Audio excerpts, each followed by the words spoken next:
বিগত সরকারের শাসন আমলে আমরা দেখেছি ফ্যাসিস্ট সরকার এমন এমন কার্যক্রম তারা হাতে নিয়েছিল, এমন এমন কাজ তারা করেছিল। আমার তো মনে হয় ফেরাউনকে দেখি নাই, শয়তানকে দেখি নাই। এই ফ্যাসিস্ট হাসিনা এমন স্বৈরাচারী কায়দায় এমন কিছু কাজ করেছে, ফেরাউন শয়তান আবু জেহেল আবু লাহাবকেও হার মানিয়েছে। কথা বলেন ঠিক কিনা? এই কোরআনের সাথে যারাই লাগতে আসবে, দুনিয়াতে যত ক্ষমতাধর লোক হোক না কেন, ক্ষমতাশালী ব্যক্তি হোক না কেন, এই পৃথিবীতে আবু জাহেল ছিল, আবু লাহাব ছিল, উতবা ছিল, সাইবা ছিল, তারা অনেক বেশি ক্ষমতাশালী ছিল, ফেরাউন ছিল। কিন্তু কোরআনের সাথে লাগার কারণে রব্বুল আলামিন বলেন তো কাউকে ছাড় দিয়েছেন নাকি? বলুন, কাউকে ছাড় দিয়েছেন নাকি? কোরআনের সাথে লাগার কারণে রব্বুল আলামিন তাদেরকে নাস্তানাবুদ করে দিয়েছেন। এই যে বললাম, কিতাবের কিছু অংশ মানবে আর কিছু অংশ মানবে না, এমনটি যারা করবে এই লোকগুলা দুনিয়াতে অপমান, অপদস্থ, লাঞ্ছিত হবে এবং আখিরাতে কিয়ামতে তাদের জন্য রয়েছে কঠিন যন্ত্রণাদায়ক শাস্তি। কথা বলুন ঠিক কিনা? ওয়াকাদা রাব্বুকা আল্লা তা'বুদু ইল্লা ইয়্যাহু ওয়া বিল ওয়ালিদাইনি ইহসানা। وقضى ربك ألا تعبدوا إلا إياه বলি আল্লাহু আকবার। وقضى ربك, মহান আল্লাহ তাআলা বলছেন তোমার প্রতিপালকের পক্ষ থেকে, মহান রব্বুল আলামিনের পক্ষ থেকে চূড়ান্ত ফায়সালা হয়ে গেছে, চূড়ান্ত সিদ্ধান্ত, চূড়ান্ত রায় আল্লাহ তাআলা নিয়েছেন। বলি সুবহানাল্লাহ। সেটি কি? আল্লাহ তা'বুদু ইল্লা ইয়্যা, এক আল্লাহ ছাড়া আর কারো গোলামি করা যাবে না। কে বলছেন এ কথা? বলেন, কে বলছেন? কি বললেন? আল্লাহ তাআলা সিদ্ধান্ত নিয়েছেন, আল্লাহ তাআলা রায় ফাইনাল করে দিয়েছেন, চূড়ান্ত লিখেই ফেলছেন। দুনিয়াতে যদি আমরা যদি একটা স্টাম্প বা একটা দলিলে যদি আমরা একটা যদি রায়, যারা ম্যাজিস্ট্রেট রয়েছেন, জজ সাহেব যারা রয়েছেন, তারা যদি ফাইনালি কোনো রায়, ডিসিশন নিয়ে ফেলেন, তারা কি ওইটা আবার পুনরায় কি চেঞ্জ করবেন নাকি ওই রায়ে ফাইনাল? বুঝে থাকলে কথা বলতে হবে। ম্যাজিস্ট্রেট সাহেব যদি কোনো রায় লিখে ফেলেন ফাইনালি, চূড়ান্ত, তাহলে কি ওই রায়ে ফাইনাল নাকি আবার উনি লিখবেন বা আবার নেবেন? ওই রায়ে ফাইনাল। সম্মানিত ভাইয়েরা আমার, প্রিয় বন্ধুগণ আমার, আল্লাহ তাআলা চূড়ান্ত করে দিয়েছেন এক আল্লাহ ছাড়া আর কারো দাসত্ব করা যাবে না, গোলামি করা যাবে না, আনুগত্য করা যাবে না, হুকুম মানা যাবে না। সব জায়গায় দাসত্ব, গোলামি, আনুগত্য, হুকুম মানতে হবে। আওয়াজ দিয়ে বলুন তো কার? সবাই আওয়াজ দিয়ে বলুন কার? আল্লাহ তাআলার গোলামি করতে হবে, দাসত্ব করতে হবে, বন্দিগি করতে হবে, ইবাদত করতে হবে। রব্বুল আলামিন কোরআনুল কারীমের অন্য একটি সূরার মধ্যে জানাই দিলেন। সূরা তাহা 14 নম্বর আয়াতে কারিমার মধ্যে রব্বুল আলামিন বলছেন, ইন্নানি আনাল্লাহু লা ইলাহা ইল্লা আনা ফা'বুদুনি ওয়া আকিমিস সালাতা লিযিকরি। আল্লাহ তাআলা বলছেন ইন্নানি আনাল্লাহ, আল্লাহু আকবার বলি, নিশ্চয় আমি আল্লাহ। সবাই বলেন নিশ্চয় কে? নিশ্চয় আমি আল্লাহ। লা ইলাহা ইল্লা আনা, আমি ছাড়া আর কোনো ইলাহ নাই, আইন দাতা নাই, বিধান দাতা নাই, রিজিক দাতা নাই, জীবিকা দাতা নাই, সুপারিশ গ্রহণকারী আমি ছাড়া আর কেউ নাই। বলি সুবহানাল্লাহ। ফা'বুদুনি, অতএব তোমরা আমার আনুগত্য করো, আমার বন্দেগী করো, আমার দাসত্ব করো। ওয়াকিমিস সালাতা লিযিকরি, এবং আমার স্মরণের জন্য নামাজ কায়েম করো। বলি সুবহানাল্লাহ।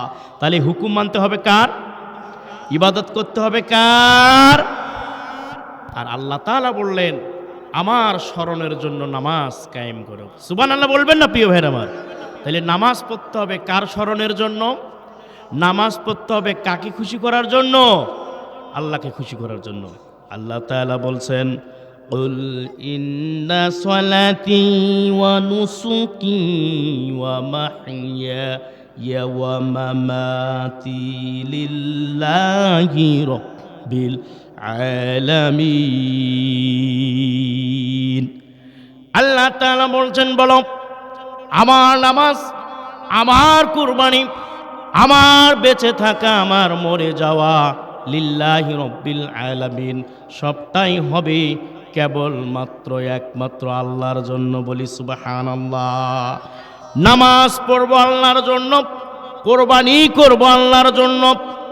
এই যে জীবন আল্লাহ তাআলা আমাদের কাছে আমানত রেখেছেন, চাইলে আপনি সুইসাইড করতে পারবেন না। আপনার জীবন আপনি আল্লাহর রাস্তায় বাদ দিয়ে এমনিতে আপনি আত্মহত্যা করতে পারবেন না। আপনি যদি বেঁচে থাকেন বাঁচতে হবে আল্লাহর জন্য। আপনি যদি মরে যান এই মরতেও হবে। বলেন তো কার জন্য? সবাই বলেন কার জন্য? আল্লাহর জন্য মরতে হবে, আল্লাহর জন্য বাঁচতে হবে, নামাজ পড়তে হবে আল্লাহর জন্য, কোরবানি করতে হবে আল্লাহর জন্য। জীবনের প্রত্যেকটি কাজ সবাই আওয়াজ দিয়ে বলুন কাকে খুশি করার জন্য করব? সবাই বলেন কাকে খুশি করার জন্য করব? আল্লাহ তাআলাকে খুশি করার জন্য করব। সম্মানিত ভাইয়েরা আমার, প্রিয় বন্ধুগণ আমার, আমরা নামাজ পড়ি কি পড়ি না? নামাজ পড়ি না? নামাজের মধ্যে সূরা ফাতিহা পড়ি? বলেন নামাজের মধ্যে সূরা ফাতিহা আছে না নাই? আছে। সূরা ফাতিহার মধ্যে আমরা কি পড়ি? সবাই আমার সাথে বলেন ইয়্যাকা না'বুদু ওয়া ইয়্যাকা নাস্তাঈন। যারা পারেন সবাই বলেন ইয়্যাকা না'বুদু ওয়া ইয়্যাকা নাস্তাঈন। এর মানে হলো আল্লাহ তাআলা আমরা শুধু তোমারই ইবাদত করি এবং তোমার কাছে সাহায্য চাই। বলেন কথা ঠিক কিনা? ইয়্যাকা না'বুদু ওয়া ইয়্যাকা নাস্তাঈন। আল্লাহ আমরা শুধু তোমারই ইবাদত করি, তোমারই দাসত্ব করি, তোমারই গোলামি করি, শুধুমাত্র তোমারই আইন মানি। গোটা দুনিয়ার মধ্যে আসমান জমিনে যা কিছু রয়েছে সব কিছুর ক্ষমতার একচ্ছত্র মালিক আল্লাহ আপনি নিজেই। বলি সুবহানাল্লাহ। শুধু নামাজের মধ্যে আপনি আল্লাহকে মানবেন, নামাজের বাইরে আপনি আল্লাহকে মানবেন না।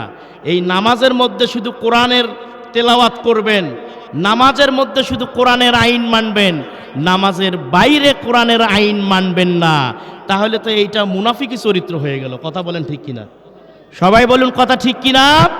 ঠিক। সম্মানিত ভাইরা আমার, আল্লাহ রাব্বুল আলামিন বলছেন আফাতুমিনুনা বিবা'দিল কিতাবি ওয়া তাকফুরুনা বিবা'দিন ফামা জাযাউ মান ইয়াফআলু যালিকা মিনকুম ইল্লা খিযুন ফিল হায়াতিদ দুনিয়া ওয়া ইয়াউমাল কিয়ামাহ ইউরাদ্দুনা ইলা আশাদ্দিল আযাব ওয়া মাল্লাহু বিগাফিলিন আম্মা তা'মালুন। আল্লাহ রাব্বুল আলামিন বলছেন তারা কি চায়? আফাতুমিনুনা বিবা'দিল কিতাব, যে অংশটা কুরআনুল কারীমের যে বিধানটা, যে আয়াতটা, যে হুকুমটা তাদের সুবিধা মনে হয় ওইটা শুধু তারা মানে, আর যেটা তার চরিত্রের বিপক্ষে যায়, তার চরিত্রের বিরুদ্ধে যায়, তার পরিবারের বিরুদ্ধে যায়, তার নেতার বিরুদ্ধে যায়, তার আদর্শের বিরুদ্ধে যায়, বলে কি ওইটা আমার মানা লাগবে না, ওইটা আমার মানতে পারি না, ওইটা হুজুরদের জন্য। এরকম লোক আছে? বলেন না কেন আছে? এই কোরআন এসেছে শুধু কি নামাজ পড়ার জন্য? মুসলমান কথা বলতে হবে, আমার কথা বুঝতেছেন না আপনারা? এই কোরআন কি শুধু মসজিদে নামাজ পড়ার জন্য? তাহলে যদি আপনি এই কোরআনকে শুধু নামাজের কিতাব মনে করেন, তাহলে তো বোঝা গেল শুধু কোরআন দিয়ে নামাজ পড়া লাগবে, আর আপনি রাষ্ট্র চালাবেন না কোরআন দিয়ে। এইটাকে যদি আপনি মনে করেন যে না, কোরআন শুধু মসজিদে থাকবে, মাদ্রাসায় থাকবে আর মক্তবে থাকবে, কোরআন রাষ্ট্রে যাবে না, তাহলে তো আপনি এখানে কোরআনকে ছোট করলেন।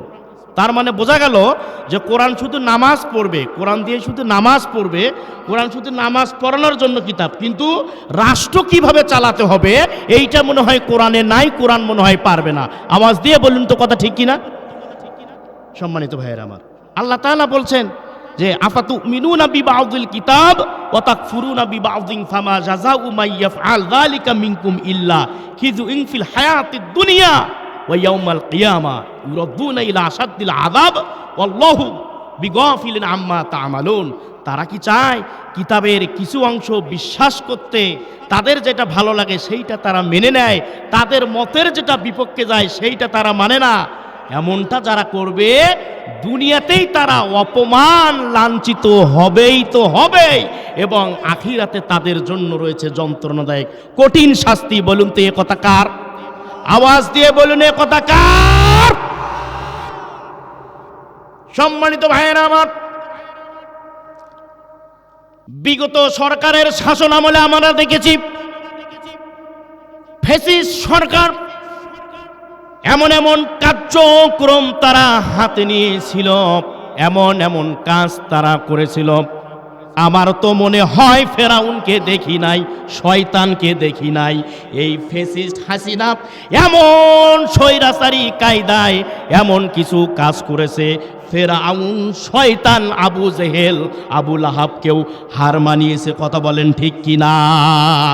এই কোরআনের সাথে যারাই লাগতে আসবে, দুনিয়াতে যত ক্ষমতাধর লোক হোক না কেন, ক্ষমতাশালী ব্যক্তি হোক না কেন, এই পৃথিবীতে আবু জাহেল ছিল, আবু লাহাব ছিল, উতবা ছিল, সাইবা ছিল, তারা অনেক বেশি ক্ষমতাশালী ছিল, ফেরাউন ছিল, কিন্তু কোরআনের সাথে লাগার কারণে রব্বুল আলামিন বলেন তো কাউকে ছাড় দিয়েছেন নাকি? বলুন, কাউকে ছাড় দিয়েছেন নাকি? কোরআনের সাথে লাগার কারণে রব্বুল আলামিন তাদেরকে নাস্তানাবুদ করে দিয়েছেন।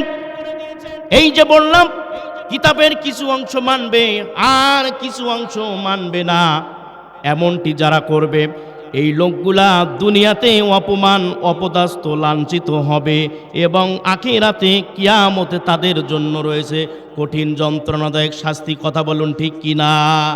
আচ্ছা, এই আয়াত কি আমি বানে বললাম? সবাই বলুন তো, বানে বললাম? এই আয়াতের বাস্তবতা কি আমরা দেখি নাই?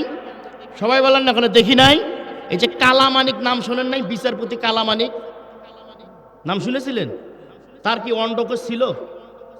এখানে যুবক ভাইরা আছেন, ইউটিউবে দেখেন নাই? কি বিচারপতি কালামানিকের কি করছে? অন্ডকোষ সাথে কি করছে? অন্ডকোষ বোঝেন না? আরো বাংলা বলতে হবে। অন্ডকোষ সাথে ফাটাই দিছে। এই যে সে কি ছিল, তার অবস্থা কি?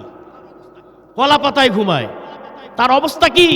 তাবারাকাল্লাযী বিয়াদিহিল মুলক ওয়া হুয়া আলা কুল্লি শাইইন কদির।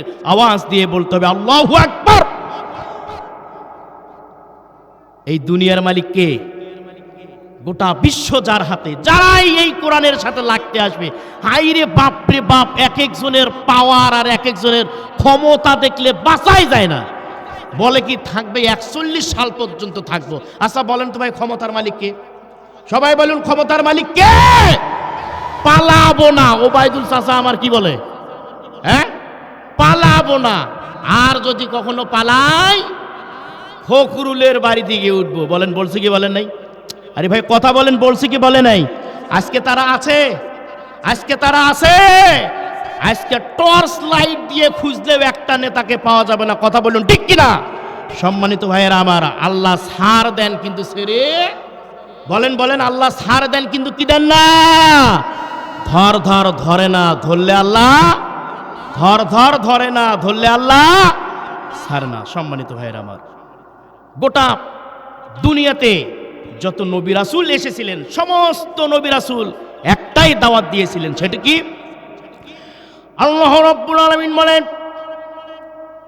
ওয়ালাকাদ বাআসনা ফি কুল্লি উম্মাতির রাসূলান আন ইবুদুল্লাহা ওয়াজতানিবুত তাগুত।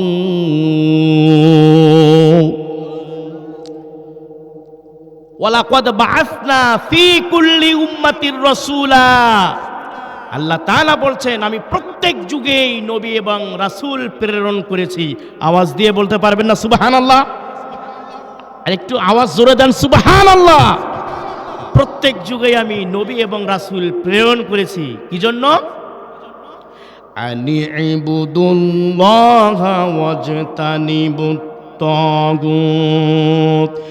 দুনিয়াতে যত নবী রাসূল এসেছিলেন, সমস্ত নবী রাসূল একই কালেমার দাওয়াত দিয়েছেন। সবাই বলেছেন এক আল্লাহর গোলামি করো, এক আল্লাহর আইন মানো, আনুগত্য করো।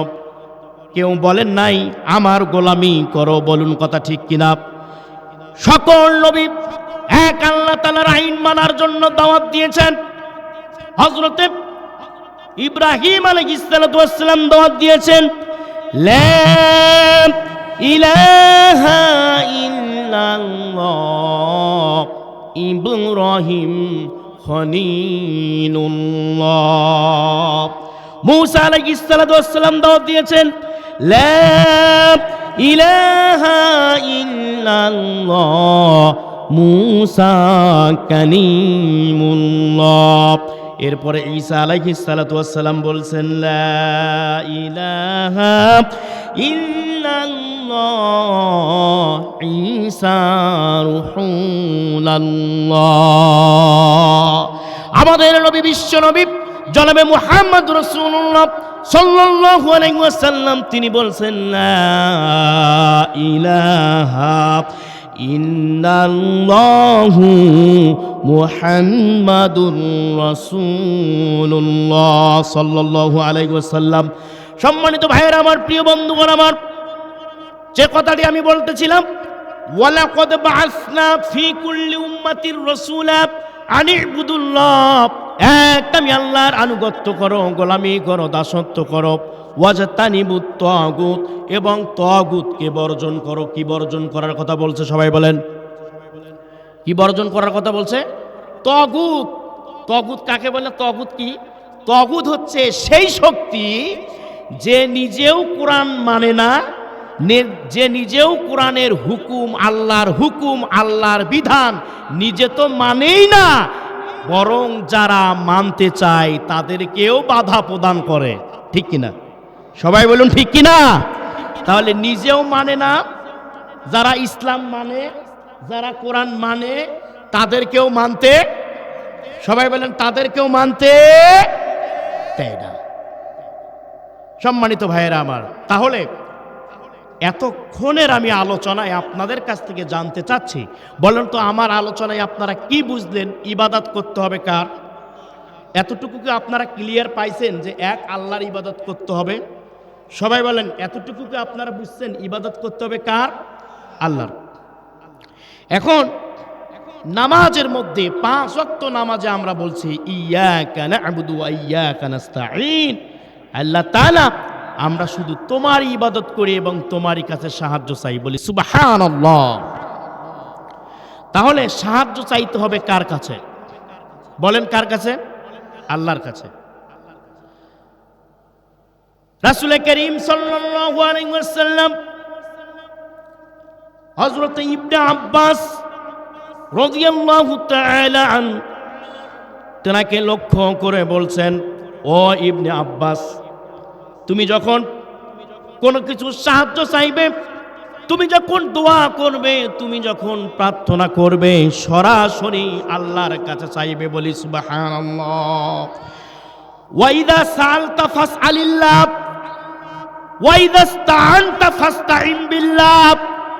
যখন তুমি কোনো কিছু চাইবে আল্লাহ তাআলার কাছে চাইবে, যখন তুমি কোনো কিছু প্রার্থনা করবে, দোয়া করবে, সরাসরি আল্লাহ তাআলার কাছে চাইতে হবে। বলি সুবহানাল্লাহ।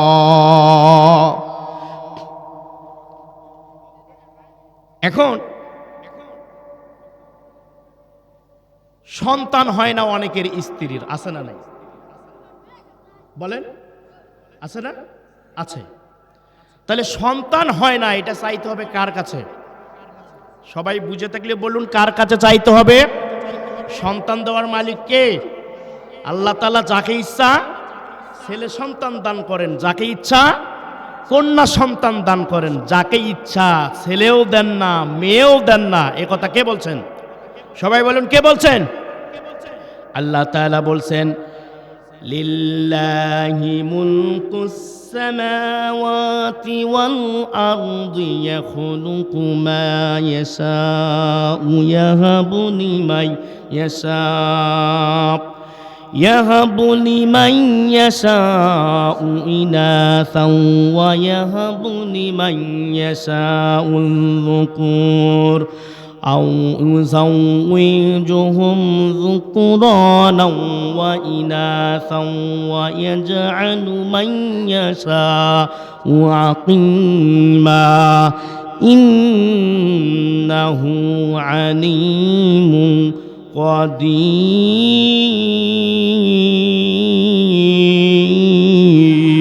قدير। আল্লাহ তাআলা বলছেন, আমি যাকে ইচ্ছা ছেলে সন্তান দান করি, যাকে ইচ্ছা কন্যা সন্তান দান করি, যাকে ইচ্ছা আমি ছেলেও দান করি মেয়েও দান করি, যাকে ইচ্ছা আমি ছেলেও দেই না মেয়েও দেই না, চিরকাল বন্দা করে রাখি। কে বলছেন? সবাই বলুন, কে বলছেন? আল্লাহ তাআলা বলছেন। সম্মানিত ভাইরা আমার, এজন্য চাইতে হবে কার কাছে? হযরত ইব্রাহিম আলাইহিস সালাতু ওয়াস সালাম, নাম শুনেননি আপনারা? তার স্ত্রী, তার দ্বিতীয় স্ত্রী হযরতে মা হাজেরা আলাইহিস সালাতু ওয়াস সালাম, তেনার গর্ভে হযরতে ইসমাঈল আলাইহিস সালাতু ওয়াস সালাম জন্ম নিয়েছিলেন। ৮৬ বছর বয়স পর্যন্ত হযরতে ইব্রাহিম আলাইহিস সালাতু ওয়াস সালাম তিনি একটি দোয়া করেছিলেন। সেটা কি বলবো আমি? সবাই বলেন, বলবো? ইব্রাহিম আলাইহিস সালাতু ওয়াস সালাম দোয়া করেছেন, রব্বি হাবলি মিনাস সালিহিন। আওয়াজ দিয়ে বলেন আল্লাহু আকবার। রব্বি হাবলি মিনাস সালিহিন, আল্লাহ তাআলা আমাকে আমার স্ত্রীর গর্ভে একটা নেককার সন্তান দান করো। বলি সুবহানাল্লাহ। কি সন্তান? নেককার সন্তান। তাহলে আল্লাহ রাব্বুল আলামিন ৮৬ বছর বয়সে তার বিবি, তার স্ত্রী মা হাজেরা আলাইহিস সালাতু ওয়াস সালামের গর্ভে হযরত ইসমাঈল আলাইহিস সালাতু ওয়াস সালামকে দিয়েছিলেন। এখন ৮৬ বছর বয়সে বলেন তো, কারো সন্তান কি আজকাল দেখা যায়? হ্যাঁ, কোন চাচা কি জন্ম দিছে ৮৬ বছর বয়সে? কথা বলেন, আছে? তাহলে ইব্রাহিম আলাইহিস সালাতু ওয়াস সালাম চাইছিলেন কার কাছে? সবাই বলুন, কার কাছে চাইছিলেন? আল্লাহ যেইটা পারে, সবাই বলেন আল্লাহ যেইটা পারে। এইটা দুনিয়ার আল্লাহ তাআলার সৃষ্টির মধ্যে অন্য কেউ পারে, এই চিন্তা করার নাম শিরক। এই চিন্তা করার নাম কি? সবাই বলেন তো, সন্তান দিতে পারে একমাত্র কে? সবাই বলেন, দিতে পারে কে? এখন আল্লাহ যদি ইচ্ছে করে কাউকে সন্তান দেবেন না, আর আপনি যদি চিন্তা করেন যে আল্লাহ ইচ্ছা করছে সন্তান দেবেন না, কিন্তু মাজারে গিয়ে যদি আমি দোয়া করি তাহলে আল্লাহ আমাকে সন্তান দেবেন, মাজারে যিনি শুয়ে আছেন তার কাছে যদি আমি চাই আল্লাহ আমাকে সন্তান দেবেন, এই রকম চিন্তা করাটার নাম কি হবে? সবাই বলেন, কি হবে? শিরক হবে। সম্মানিত ভাইয়েরা আমার, প্রিয় বন্ধুগণ আমার, তাহলে চাইতে হবে কার কাছে? সবাই বলেন, কার কাছে চাইতে হবে? আল্লাহ পাক বলছেন, ওয়া ইযা সাআলাকা ইবাদি আন্নী ফাইন্নী করিবুন উজিবু দাওয়াতাদ দাঈ ইযা দাআনি ফালইয়াস্তাজিবু লি ওয়াল ইউমিনু বি লাআল্লাহুম ইয়ারশুদুন। ভাইরে, আল্লাহু আকবারের আওয়াজ এত আস্তে বললেন, তা আপনাদের সকলকে মনে হয় এখন ক্যালসিয়ামের ট্যাবলেট খাওয়ানো দরকার, কি বলেন? হ্যাঁ, একটু আওয়াজ দিয়ে বলেন না ভাই, আল্লাহু আকবার। বাপরে বাপ, যুবক মমতাজের যখন গান গায়, হ্যাঁ, গলা ফাটে দিয়ে বলে, আর আল্লাহ নামের স্লোগান আল্লাহু আকবার শরীরের সবটুকুন শক্তি উজাড় করে দিয়ে মুসলমানের মতো, ইমানদারের মতো আল্লাহর দেওয়া দুটি ঠোঁট, আল্লাহর দেওয়া জবান দিয়ে সকলে এক বাক্যে আমার সাথে সমস্বরে পড়েন, আল্লাহু আকবার। হয় নাই মুসলমানের মতো, বীরের মতো আওয়াজ দিয়ে বলেন আল্লাহু আকবার। আল্লাহ তাআলা কবুল আর মঞ্জুর করুন, বলেন আমিন। সম্মানিত ভাইয়ের, আবার মন খারাপ করলেন? হ্যাঁ, আল্লাহ তাআলা বলছেন ওয়াইদা সালাকা ইবাদি আন্নি ফাইন্নি করিব। শোনেন, আমার দিকে তাকান। আল্লাহ তাআলা বলছেন, হে রাসূল, আমার বান্দারা যদি জিজ্ঞাসা করে আমি আল্লাহ কোথায়, কে বলছেন? বুঝলেন না আমার কথাটা? আল্লাহ তাআলা কাকে বলছেন? মুহাম্মদুর রাসূলুল্লাহ সাল্লাল্লাহু আলাইহি ওয়াসাল্লাম তেনাকে বলছেন, হে রাসূল, আমার বান্দারা যদি জিজ্ঞাসা করে আমি কোথায়, আল্লাহ তাআলা বলছেন, আমার বান্দারা যদি বলে আমি আল্লাহ কোথায়, হে রাসূল তোমাকে বলতে হবে না, আমি আল্লাহ নিজেই জবাব দিচ্ছি। বলি সুবহানাল্লাহ। আল্লাহ তাআলা বলছেন, আমার বান্দারা যদি আমাকে ডাকে, আমি আমার বান্দাদের ডাকে সাড়া দেই। আমার বান্দারা যদি বলে আমি কোথায়, আমি আল্লাহ নিজেই জবাব দিচ্ছি, আমি আমার বান্দাদের সাথেই রয়েছি। বলি সুবহানাল্লাহ। আমার বান্দারা যদি আমাকে ডাকে, আমি আমার বান্দার ডাকে সাড়া দেই, আওয়াজ দিয়ে বলি সুবহানাল্লাহ। অতএব আমার বান্দারা আমার উপরে ঈমান আনবে এবং আমার উপরে ভরসা করবে। সুবহানাল্লাহ বলেন। তাহলে ঈমান আনতে হবে কার উপরে? ভরসা করতে হবে কার উপরে? সবাই বলেন, কার উপরে ভরসা করতে হবে? এই ভরসা কি আজকে আল্লাহর উপরে আমাদের আছে? আছে? হ্যাঁ, মাশাআল্লাহ। বলি মাশাআল্লাহ, বলি আলহামদুলিল্লাহ। ইমানদার সব সময় ভরসা করবে কার উপরে? সবাই বলুন, কার উপরে? আল্লাহ রাব্বুল আলামিন বলছেন, ইন্নামাল মুমিনুনা আল্লাযীনা ইযা যুকিরাল্লাহু ওয়াজিলাত কুলুবুহুম ওয়া ইযা তুলিয়াত আলাইহিম আয়াতুহু যাদাতুহুম ঈমানাও ওয়া আলা রাব্বিহিম ইয়াতাওয়াক্কালুন।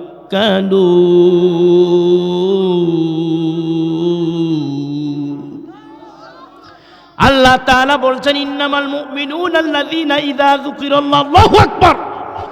আল্লাহ তাআলা বলছেন, আমার মুমিন বান্দা তো তারা আল্লাহ নামের স্লোগান, আল্লাহ নামের আওয়াজ শুনলে, কুরআনুল কারীমের আলোচনা শুনলে আমার মুমিন বান্দাদের অন্তর কেঁপে ওঠে আল্লাহর ভয়ে। বলি সুবহানাল্লাহ। যাদাতুহুম ঈমানা, এবং কুরআনুল কারীমের আলোচনা শুনলে, আল্লাহর কথাগুলো শুনলে আমার মুমিন বান্দাদের ঈমান বেড়ে যায়। বলি সুবহানাল্লাহ। আর এই কোরআনের কথা যাদের ভালো লাগে না, কোরআনের হক কথাগুলো যাদের সহ্য হয় না, শয়তান মার্কা লোক যারা, তাদের শয়তানি বেড়ে যায়। কথা বলুন ঠিক কিনা? ঈমানদারদের ঈমান বেড়ে যায়। আর এমন অনেক লোক আছে কোরআনুল কারীমের হক কথা বললে তাদের গা জ্বালা করে, আছে না নাই? সবাই বলেন, আছে না নাই? আর ঈমানদার যারা হবে তারা সব সময় ভরসা করবে কার উপরে? সবাই বলুন, কার উপরে?